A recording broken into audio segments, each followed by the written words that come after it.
Hello everyone, Radhe Radhe, welcome back to my mini blog. तो दिन start हो जाउची मो बारबी बुलीटू। बारबी को मु खुआई पाई कि टिटी बाहर बारबी बुलुतला, तो ताको टिके फुल धरे कि मु खेलौथिली। तो ताको मां को धरे कि मु चलली। आज बन इच्छा अछि टिके पखाळ खाय पाए, तो पखाळ सहित एठी मु बने देछि आलू कांकड़र भजा विथ बाड़ी रो आसला सजना साग। तो साग को भी मैं भाजी की रेडी कर देली, देन बाड़ी देली पखाळ विथ भजा आइटम। तो आमे स्वामी स्त्री खाई पी सारला पर हस्बैंड पळै गले कैंप। तो एठी देखो झील को लगे नी, तो मु चलली झील को शोया। तो शोई झील को देली शोई, देन शोई के आसला बेलू एठी घरे आसला नॉनवेज रे चिंगुड़ी। तो चिंगुड़ी को लुण हल्दी देकी मु भजा बसैदेली। तो चिंगुड़ी रेडी हो गला पर एठी देखो बिलेई महाशय आसिकी रेडी आमर खाइबा पाई। तो ताको इग्नोर करंतु। तो टाइम हो गला पुअर स्कूल आसीबारु।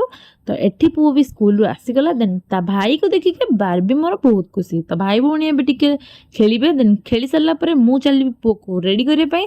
तो ताकू फ्रेश करके रेडी करला पर आमे मां पु करिबु लंच। तो पुअर तो हला नॉनवेज, मोर वेज। तो खिया पिया सारला पर एठी देखंतु पाग पूरा मेघुआ। तो हस्बैंड आनी थिले एठी हमर पिज्जा। तो आमे चललु मां पु पार्टी करे पाई। रहिली नेक्स्ट ब्लॉग।